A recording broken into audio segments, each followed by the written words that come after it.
সংস্কার এবং বিচার, এটা তো কোনো রাজনৈতিক দল দ্বিমত করেনি, কিন্তু সেটা নিয়ে কোনো কনফিউশনও নাই। কেউ কি বলতে পারবে যে সরকার যদি এপ্রিলে নির্বাচন হয় সব বিচার শেষ হয়ে যাবে? এটা তো হয় না, হতে পারবে না। এটার কোনো এটা বিচার এই সময়ের মধ্যে এইটা বলা কিন্তু বিচারহীনতা বা বিচার বিরোধী কথার মতো বাস্তবতা।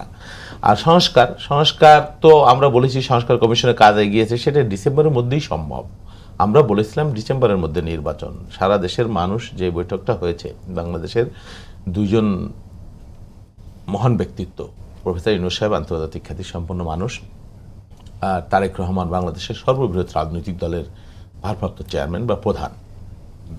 তো এই বৈঠকটা ঘিরে সারা দেশের মানুষ, কোটি কোটি মানুষের একটা আকাঙ্ক্ষা ছিল বাংলাদেশের রাজনৈতিক বাস্তবতা কি, যে কখনো এই ধরনের রাজনৈতিক বৈঠকে বিগত দিনে আমাদের যে অভিজ্ঞতা, তিক্ত অভিজ্ঞতা, যে এই ধরনের রাজনৈতিক বৈঠকে খুব কম হয়েছে সমঝোতা বা পজিটিভ একটা ভাইব আমরা খুব কম পেয়েছি। এর আগে আব্দুল জলিল, মান্নান বইয়ের বৈঠক বা বিভিন্ন সময় যে বৈঠকগুলো হয়েছে, এবং এই বৈঠকের মধ্য থেকে হয় কি নানান ধরনের স্পেকুলেশন, নানান ধরনের ব্যাখ্যা বিশ্লেষণ, নানানভাবে আমার ধারণা যৌথ যে বিবৃতিটা এসেছে সেই প্রেক্ষাপট নিয়ে, কারণ এই বৈঠকটা নিয়ে দেশের মানুষের তুমুল একটা আগ্রহ ছিল, শঙ্কা ছিল।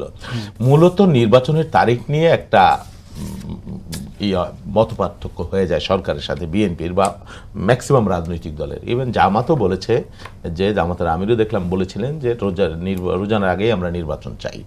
হ্যাঁ, আশা করি তাদেরও কোনো দ্বিমত আছে এই বিষয়ে না। তবে এই যেই কথা বলা হলো যে মনিরা যেটা বলল যে এইটা নিয়ে বিচার এবং সংস্কার নিয়ে আগ্রহ নাই, বিচার সংস্কার সাথে কোনো বিতর্ক নাই, এটা নিয়ে তো কনসেনসাস হয়েই গেছে।